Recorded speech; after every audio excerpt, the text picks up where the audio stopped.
आज हम कक्षा 10 की गणित की प्रश्नवाली 1.1 का क्वेश्चन नंबर 3 का अध्ययन करने जा रहे हैं। सबसे पहले प्रश्न को अच्छे से पढ़ लेते हैं। देखिए, किसी परेड में 616 सदस्यों वाली एक सेना यानी आर्मी की टुकड़ी को 32 सदस्यों वाले एक आर्मी बैंड के पीछे मार्च करना है। यानी कि क्या है, देखिए 616 सदस्यों की एक आर्मी की टुकड़ी अलग है और दूसरी टुकड़ी जो है वहाँ 32 सदस्यों वाली एक आर्मी बैंड के पीछे उन्हें क्या करना है, मार्च करना है, यानी उनको परेड देना है। दोनों समूहों को समान संख्या वाले स्तंभों में मार्च करना है।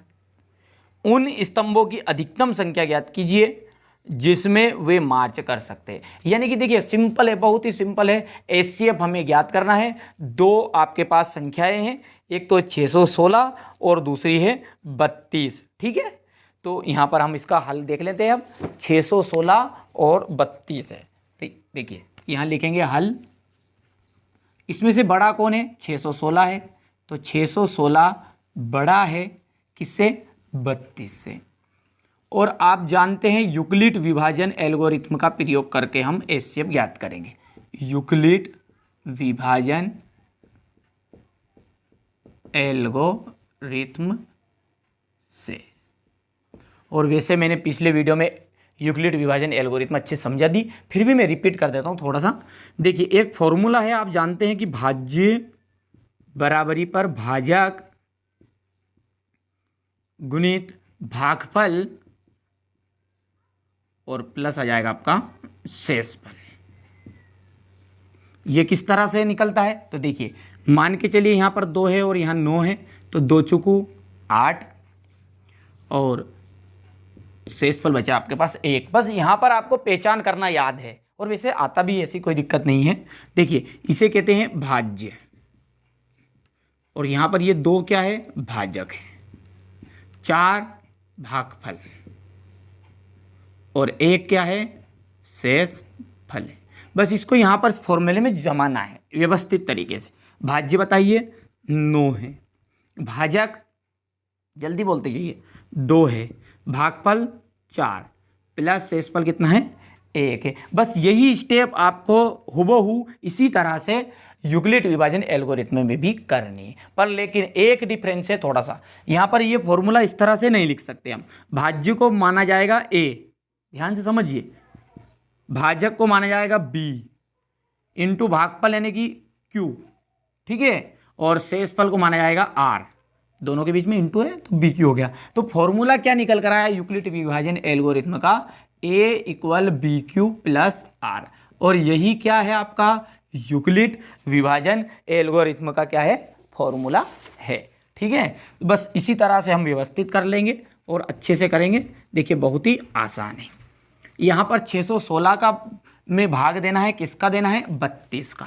देखिए तो यहाँ लिख लेते हैं 616 और भाग किसका दे रहे हैं हम? 32। अब 32 का पहाड़ा बोलना है ऐसा कि 616 आ जाए। इसमें इस तरह से नहीं करेंगे, देखिए 32 से करना 32 और यहाँ से घटा लेंगे, इस तरह से नहीं करना है, एक ही बार में करना है और जितना हो सके। तो 32 का ऐसा पहाड़ा बोलना है 616 आ जाए। तो देखिए टाइम बर्बाद ना हो इसलिए मैं आपको बता दूं कि 32 का आपको पहाड़ा डायरेक्ट यदि आप 20 बार बोलेंगे तो कितना आ जाएगा? देखिए 0 20 दूने 40 और ये 4 आ गया, 20 या 60, 60 और 4 कितना जाएगा? 64। हमको चाहिए 616, तो आपको समझ गए हैं कि 19 बार हमको पहाड़ा बोलना पड़ेगा।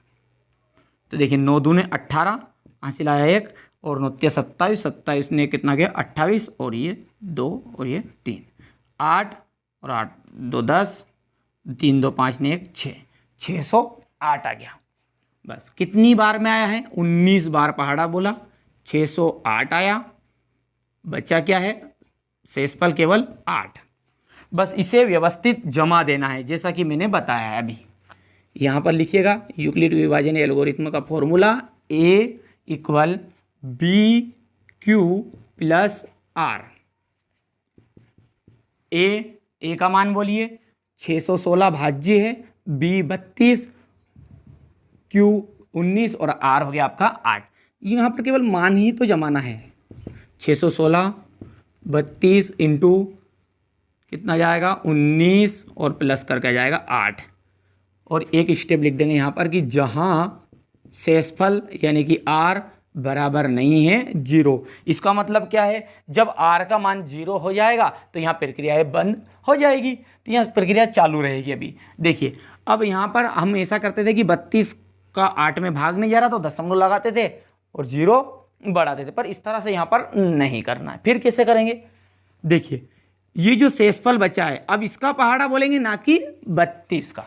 अब ये तो कंफर्म हो गया कि जो बचा हुआ है शेषफल इसका पहाड़ा बोलेंगे, पर बोलेंगे किसमें, तो ये जिसकी वजह से आया, किसकी वजह से आया है, 32 की वजह से, यानी कि भाजक, जो पहले भाजक था वो आपके बार क्या बन जाएगा, भाज्य। बस 8 चुकू 32, ये आपकी है यूक्लिड विभाजन एल्गोरिथम। आ गई है 0। ये प्रक्रिया जब तक चलती रहती है कि जब तक यहाँ पर शेषफल 0 नहीं आता। मान के चलिए यहाँ पर 2 आता, तो अब की बार जो ये 2 है इसका पहाड़ा बोलते किसमें, 8 में। तो इसको जमा दीजिए यहाँ पर, 32 इक्वल भाजक 8 इंटू भागफल 4 और प्लस शेषफल आ गया है 0, जहां r इक्वल हो गया है 0। ठीक है, बस यही क्या है आपका HCF है। अतः 616 और 32 का HCF कितना आ गया है, 8। अब यहाँ पर देखिए 8 कौन सा आंसर कहलाएगा, जिसके पहाड़े की वजह से 0 आया। पहले 32 का बोला था हमने, तो 32 की वजह से नहीं आया, किसकी वजह से आया है, 8 की वजह से, तो वो HCF कहलाएगा। अब लेकिन देखिए यूक्लिड विभाजन रहती और ऐसा बोलता तो हम यहाँ पर डायरेक्ट लिख देते आंसर, पर लेकिन हमसे इसने क्वेश्चन सवाल के रूप में पूछा है। तो प्रश्न में क्या बोल रहा है कि अंतिम लाइन पढ़िए, देखिए यहाँ पर स्क्रीनशॉट भी आपको नजर आ रहा होगा। इसमें देखिए कि उन स्तंभों की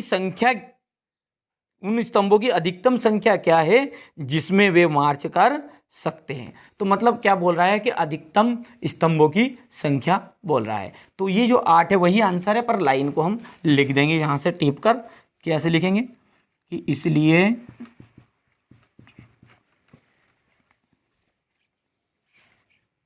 उन स्तंभों की अधिकतम संख्या, उन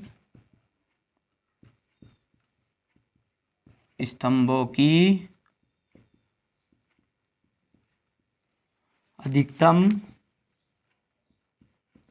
संख्या और कितनी की, क्या की जगह पर जाएगा आपका 8 है, और बस यहाँ पर लिख दिएगा आंसर। बहुत ही सिंपल था, तो यहाँ मैंने अच्छे से समझाने का प्रयास किया। यूक्लिड विभाजन एल्गोरिथम यही इसी तरह से होती है। सारे प्रश्न मैंने सीरियल बाय सीरियल बता रहा हूँ, आप इन्हें अच्छे से कंप्लीट करते चलिएगा, आपका एक अंक भी नहीं कटेगा।